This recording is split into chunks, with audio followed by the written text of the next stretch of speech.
तो दोस्तों आपका फिर से स्वागत है हॉररलैंड में। और आज मैं जिस मूवी को एक्सप्लेन करने वाला हूँ उस मूवी का नाम है एलिजाबेथ हार्वेस्ट। मूवी की शुरुआत में पहाड़ों के रास्ते एक कार में एक लड़की और एक आदमी अपने घर की तरफ जा रहे थे। कार में उस लड़की की आंखें खुलती है और लड़की का नाम एलिजाबेथ था। उसके साथी में बैठे डॉक्टर का नाम था हेनरी। वे दोनों अपने घर जा पहुंचते हैं। हेनरी एलिजाबेथ को घर की मेड क्लेयर और उसके बेटे ओलिवर से इंट्रोड्यूस करवाता है। ओलिवर अंधा था और दोनों डिनर करके अपने रूम में जाते हैं और अपनी शादी की फर्स्ट नाइट को एंजॉय करते हैं। अगली सुबह हेनरी एलिजाबेथ को पूरा घर दिखाता है और सभी रूम में लॉक लगा था जो कि सिर्फ फिंगरप्रिंट से ही खुलता था। घर में एक रूम ऐसा भी था जहाँ पर जाने के लिए हेनरी एलिजाबेथ को मना कर देता है और वो वहीं पर एलिजाबेथ को प्यार करने लगता है। अब क्लेयर उन दोनों के मूवमेंट्स को देखकर वहाँ से चली जाती है और रात को हेनरी एलिजाबेथ से कहता है कि वो काम के लिए सुबह ही निकलने वाला है। अगली दोपहर को क्लेयर एलिजाबेथ को लंच के बारे में पूछती है और मौका देखकर एलिजाबेथ क्लेयर से पूछती है कि हेनरी को इतने सारे नोबेल प्राइज मिले हैं और वो इतना बड़ा आदमी है और फिर उसके जैसी सिंपल लड़की से उसने शादी क्यों की है, जिस पर क्लेयर कहती है कि उसे इस बारे में कुछ नहीं पता है। रात के समय एलिजाबेथ देखती है कि ओलिवर और क्लेयर अकेले रात को कहीं पर निकल गए हैं और ये देखने के बाद में एलिजाबेथ सोने का बहुत ट्राई करती है लेकिन वो सो नहीं पाती है। उसे नींद आ ही नहीं रही थी। एलिजाबेथ उठकर उस रूम में जाती है जहाँ पर जाने के लिए हेनरी ने उसे मना किया था और वो पूरा रूम किसी लेबोरेटरी की तरह था। वहाँ पर बहुत सारी मशीनें चल रही थी और वहाँ की एक मशीन जब वो खुलती है तो वहाँ पर एक लड़की सो रही थी जो कि बिल्कुल उसी की तरह दिखाई देती थी। वो फिर उस रूम से निकलने के लिए भागती है लेकिन एक जगह पर टकराकर उसकी उंगली से खून निकलने लगता है। वो अपने रूम में आकर अपने जख्मों पर बैंडेज लगाती है और वो किसी को फोन लगाती है लेकिन वो किसी को भी फोन नहीं लगा पा रही थी और वो थक कर वहीं पर सो जाती है। अगले दिन से एलिजाबेथ हेनरी से अनकंफर्टेबल फील करने लगी थी। हेनरी उसकी परेशानी के बारे में पूछता है। एलिजाबेथ फोन के बारे में बताती है कि यहाँ से कहीं पर फोन ही नहीं लगता है और हेनरी ऐसा कह देता है कि ऐसी जगह से फोन नहीं लगना एक नॉर्मल बात है। हेनरी फिर एलिजाबेथ की इंजर्ड उंगली के बारे में एलिजाबेथ से पूछता है जिस पर वो कहती है कि ये बस एक एक्सीडेंट है और फिर हेनरी एलिजाबेथ के साथ में इंटीमेट होता है लेकिन एलिजाबेथ इसको एंजॉय नहीं करती है और वो इंटीमेट होते समय रोने लगती है। अब आधी रात को हेनरी उठकर रूम से बाहर जाता है और एलिजाबेथ उसे फॉलो करती है। हेनरी को पता लग जाता है कि एलिजाबेथ उसका पीछा कर रही है और हेनरी एलिजाबेथ को जब सजा देने वाला था तो वो एक हथियार देकर एलिजाबेथ को मारने के लिए उसके पीछे पीछे जाता है। एलिजाबेथ घर से बाहर निकलने की कोशिश करती है पर उसका फिंगरप्रिंट लॉक काम नहीं कर रहा था। अब एलिजाबेथ वाइन शेल्फ के पीछे छुप जाती है और उसी रूम में हेनरी भी आ जाता है पर वो एलिजाबेथ को नहीं देखता है और फिर वो लिविंग रूम में जाता है।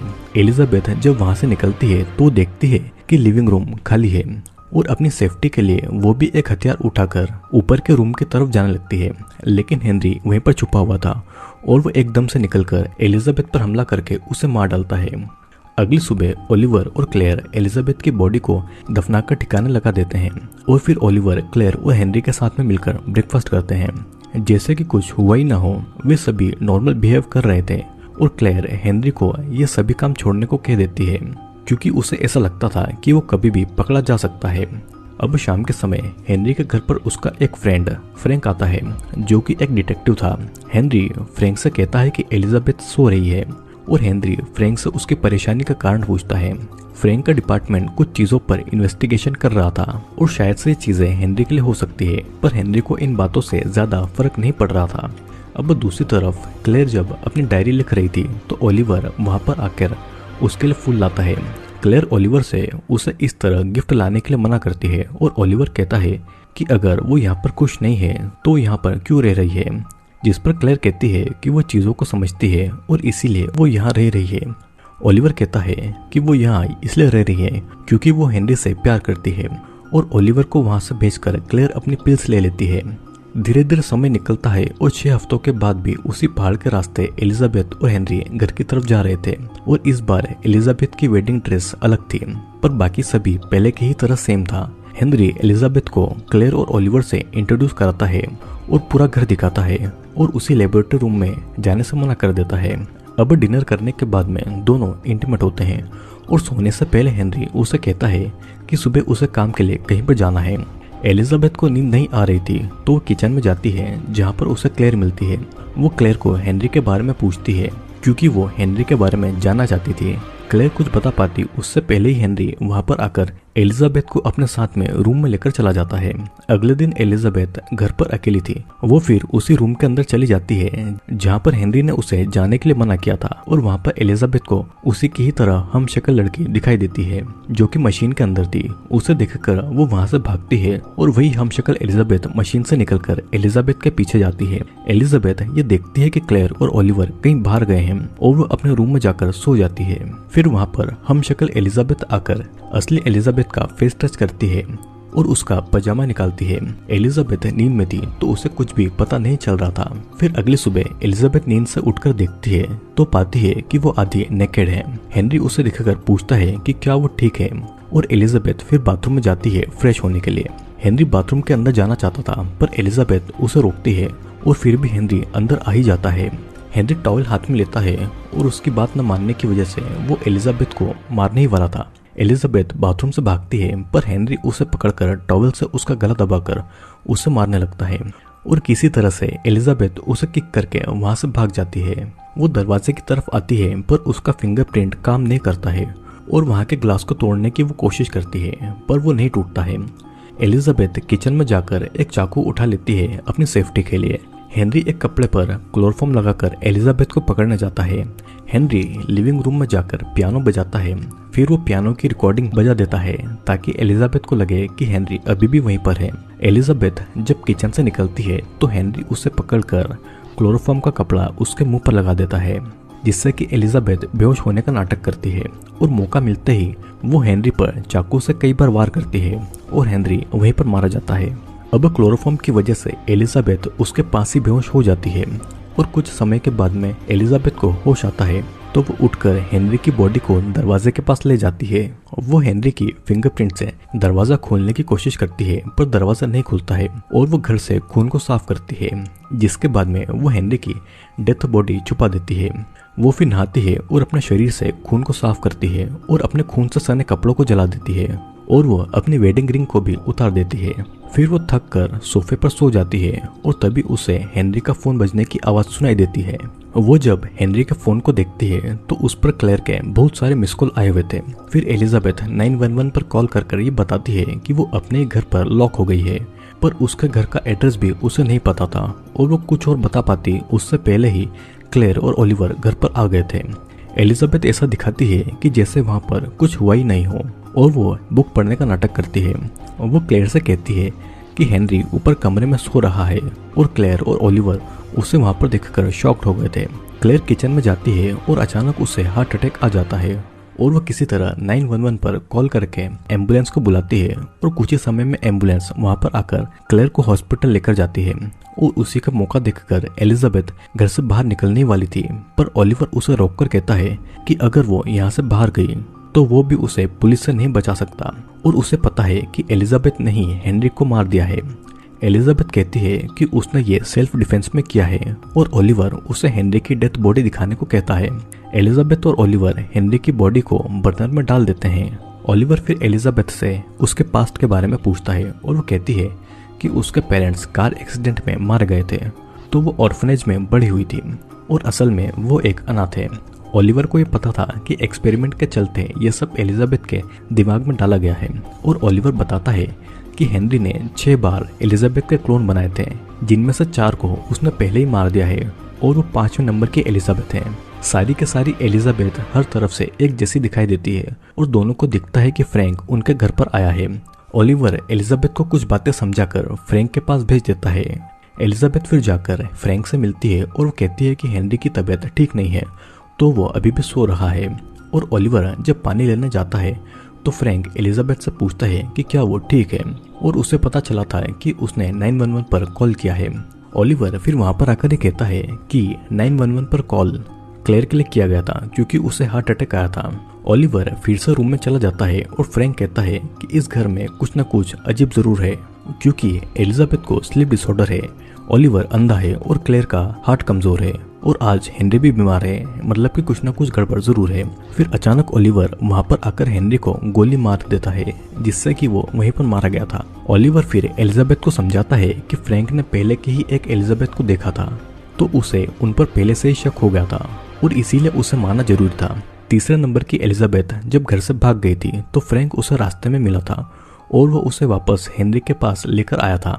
उसके बाद में हेनरी ने तीसरी एलिजाबेथ को मार दिया था और उसके बाद में चौथे नंबर की एलिजाबेथ को बनाकर उसमें पुरानी मेमोरीज डालकर उसे हेनरी की वाइफ बनाकर रखा गया था। एलिजाबेथ इन सारे एक्सपेरिमेंट के बारे में सुनकर बहुत ज़्यादा दुखी होती है और वो ये सब नहीं सुनना चाहती थी। वो दोनों फ्रैंक की डेड बॉडी को ले जाकर बर्नर में डालकर उसे जला देते हैं। ओलिवर एलिजाबेथ को क्लेयर की डायरी पढ़ने को कह देता है और एलिजाबेथ को उसी रूम में लॉक करके वहां से वो चला जाता है। एलिजाबेथ वहां से निकल नहीं पाती है तो वो उस डायरी को पढ़ने लगती है, क्योंकि क्या पता कि उसे वहां से कुछ पता लग जाए। क्लेयर की डायरी में लिखा हुआ था कि 5 साल पहले हेनरी ने क्लेयर को अपने घर पर बुलाया था और क्लेयर एक न्यूरोलॉजिस्ट थी। हेनरी भी एक साइंटिस्ट था, तो वो क्लेयर को अपने साथ काम करने के लिए मना लेता है। हेनरी उसे लेबोरेटरी में ले जाता था और वहाँ के स्लीपिंग कैप्सूल में उसकी वाइफ एलिजाबेथ के क्लोन को दिखाता था। हेनरी की वाइफ अपने पहले बच्चे को पैदा करते समय ही मर गई थी। एलिजाबेथ को एक बीमारी थी और तब हेनरी ने अपनी वाइफ का डीएनए लेकर उसके 6 क्लोन मतलब कि एलिजाबेथ की 6 कॉपी बनाई, लेकिन सिर्फ उनमें से 2 क्लोन में ही बीमारी थी तो वो भी मर जाती और तब उसने बाकी की 4 एलिजाबेथ को स्लीपिंग कैप्सूल में डाल दिया, तब तक जब तक कि बीमारी का इलाज नहीं मिल जाता। क्लेयर ने पहले तो इस काम के लिए मना किया था, पर हेनरी उसे समझाता है कि ये एक्सपेरिमेंट उसके करियर में बहुत अच्छा होगा और तब क्लेयर भी मान गई थी। फिर 2 साल के अंदर अंदर ही क्लेयर का एक्सपेरिमेंट भी सही होता है और हेनरी और क्लेयर क्लोन में मेमोरी डालने लगते हैं। तीसरे नंबर की एलिजाबेथ फिजिकली हेल्थी थी, पर उसे उसकी बातें याद नहीं रहती थी। एलिजाबेथ को एक दिन लेबोरेटरी में अपने जैसे क्लोन दिखाई देती है और वो वहां से भाग जाती है और ऐसे ही फ्रैंक को एलिजाबेथ मिल गई थी और वो फ्रैंक को कुछ भी नहीं बता पाती क्योंकि उसे कुछ याद ही नहीं था। हेनरी ने फ्रैंक को पैसे दिए थे ताकि वो एलिजाबेथ के बारे में किसी को भी नहीं बताए। अब फिर प्रेजेंट टाइम में ओलिवर एलिजाबेथ के लिए खाना लेकर आता है और एलिजाबेथ उस पर हमला करके डोर का कोड पूछती है। ओलिवर कोड बता देता है और एलिजाबेथ उसे बेल्ट से बांधकर डोर के पास जाती है। वो वही कोड डोर के लॉक में लगाती है, पर डोर नहीं खुलता है क्योंकि ओलिवर ने उसे गलत कोड बताया हुआ था। एलिजाबेथ फिर से रूम में चली जाती है तो ओलिवर वहां से भाग चुका था। एलिजाबेथ फिर किचन से एक चाकू उठा लेती है और एलिजाबेथ उसी लेबोरेटरी में जाती है। वहां पर ओलिवर 6 नंबर की एलिजाबेथ क्लोन का ध्यान रख रहा था। ओलिवर उसे कहता है कि वो जाए उस डायरी को पूरा पढ़े, जिसके बाद में वो उसे यहाँ से जाने देगा। और मौका मिलते ही ओलिवर एलिजाबेथ को एनेस्थेसिया का इंजेक्शन देकर बेहोश कर देता है। एलिजाबेथ जब नींद से उठती है तो हेनरी ने उसके पैर पर चेन लगाकर उसे बांध कर रखा हुआ था और उसका रूम भी बाहर से लॉक कर दिया गया था। एलिजाबेथ चेन नहीं खोल पाती है तो फिर से डायरी पढ़ने लगती है, जिसमें लिखा था कि कुछ दिन के बाद में तीसरे नंबर की एलिजाबेथ मर गई थी। हेनरी क्लेयर से कहता है कि वो खुद मरी है और क्लेयर को हेनरी पर शक होता है, पर वो कुछ नहीं बोलती है और तीसरे नंबर की एलिजाबेथ को दफनाकर वो फिर से अपने एक्सपेरिमेंट को करने लगते हैं और ऐसे ही 6 महीने बीत जाते हैं। हेनरी अब अपने एक्सपेरिमेंट को पूरा होने की पूरी आशा खो देता है और इसी समय क्लेयर और हेनरी करीब आ जाते हैं और दोनों इंटीमेट भी होते हैं। अब प्रेजेंट टाइम में ओलिवर खाना लेकर एलिजाबेथ के पास में आता है और उसे डायरी से क्या पता चला ये पूछता है। एलिजाबेथ कहती है कि अब तक डायरी में उसके बारे में कुछ नहीं लिखा है और ओलिवर बताता है कि क्लेयर ने सही क्लोन बनाया था, पर हेनरी ने उसमें हेरफेर की थी। वो जब बोर्डिंग स्कूल में था तभी सारे क्लोन्स तैयार हो गए थे। जब वो 12 साल की उम्र में घर पर आया था तो उसने दूसरे नंबर की एलिजाबेथ को देखा था और उसके मुताबिक वो एलिजाबेथ सबसे ज़्यादा सुंदर थी और उसी के बाद ओलिवर अंधा हुआ था। दूसरे नंबर की एलिजाबेथ और ओलिवर बहुत अच्छे दोस्त बन गए थे और तब हेनरी ने जलन में आकर ओलिवर को अंधा कर दिया था क्योंकि वो हेनरी से नफरत करता था। ओलिवर वहां से चला जाता है और एलिजाबेथ फिर से डायरी पढ़ने लगती है, जिसमें लिखा था कि क्लेयर ने हेनरी से ब्रेकअप कर लिया था और उसे पता था कि वो कभी भी एलिजाबेथ की जगह नहीं ले सकती है। और एक दिन क्लेयर हेनरी से पूछती है कि वो आखिरकार चाहता क्या है और वो ये एक्सपेरिमेंट क्यों कर रहा है, जिस पर हेनरी कहता है कि वो अपनी पहली वेडिंग नाइट मतलब कि अपनी सुहागरात को बार बार जीना चाहता है। क्लेयर हेनरी से प्यार करती थी तो मजबूरी में उसकी हेल्प करने लगती है और इसी तरह चौथे नंबर की एलिजाबेथ भी रेडी हो जाती है। क्लेयर को पता लगता है कि एलिजाबेथ का बच्चा भी उसके साथ में पैदा होते ही मर गया था। दरअसल ओलिवर हेनरी का बेटा नहीं बल्कि वो खुद हेनरी का ही क्लोन है, मतलब कि ओलिवर हेनरी की ही कॉपी है। हेनरी चाहता था कि उसके मरने के बाद भी यंग ओलिवर और यंग एलिजाबेथ साथ में रहे, और ये सब जानकर 5वें नंबर की एलिजाबेथ को शौक लगता है कि ओलिवर हेनरी का ही क्लोन यानी कि उसी की कॉपी है। अब दूसरे दिन ओलिवर कैची से डराकर एलिजाबेथ से पूछता है कि उसे डायरी से क्या पता लगा, जिस पर एलिजाबेथ बताती है कि वो हेनरी का क्लोन है, लेकिन हेनरी ने ओलिवर को बर्थ सर्टिफिकेट दिया है और उसके हिसाब से वो क्लोन नहीं है। एलिजाबेथ उसे सेड्यूस करती है और कहती है कि वो दोनों अब से साथ रहेंगे और मौका देखकर वो कैची ओलिवर से छीन लेती है और अपने पैरों की चेन को खोल लेती है, जिसके बाद में वो ओलिवर को डोर का कोड पूछती है। वो फिर ओलिवर को मार ही रही थी कि तभी 6 नंबर की एलिजाबेथ आती है। उसने अपनी वेडिंग ड्रेस पहन कर रखी हुई थी और उसके हाथ में एक गन भी थी। 6 नंबर की एलिजाबेथ ओलिवर को बचा रही थी। फिर 5वें नंबर की एलिजाबेथ उसे समझाती है कि ओलिवर एक अच्छा आदमी नहीं है, लेकिन वो क्लोन एलिजाबेथ उसकी बातें नहीं सुनती है और फिर एलिजाबेथ कैची से ओलिवर पर हमला कर देती है और उसे वो होस्टेज बना लेती है। लेकिन क्लोन एलिजाबेथ गोली चला देती है और गोली ओलिवर को जा लगती है और वो वहीं पर मारा जाता है। अब हम देखते हैं कि एलिजाबेथ घर से बाहर जाती है, पर क्लोन एलिजाबेथ उस पर गोली चला देती है और मरने से पहले एलिजाबेथ उसे क्लेयर की डायरी पढ़ने के लिए कह देती है। फिर हम देखते हैं कि अपने कपड़े बदलकर क्लोन एलिजाबेथ क्लेयर की डायरी पढ़ती है और उसे सब कुछ पता चल जाता है कि 4 नंबर की एलिजाबेथ को मारते समय क्लेयर ने सब कुछ देख लिया था और तब हेनरी ने अपनी सारी संपत्ति क्लेयर के नाम पर कर दी थी ताकि वो किसी को भी कुछ नहीं बताए। क्लेयर पुलिस को ये सब कुछ बताने वाली थी, लेकिन कोई भी उस पर विश्वास नहीं करता क्योंकि हेनरी की वाइफ एलिजाबेथ तो पहले ही मर चुकी थी। हेनरी को एलिजाबेथ को बार बार मारने में मजा आ रहा था और उसे कोई दुख भी नहीं था क्योंकि ये सारी एलिजाबेथ असली एलिजाबेथ की क्लोन थी।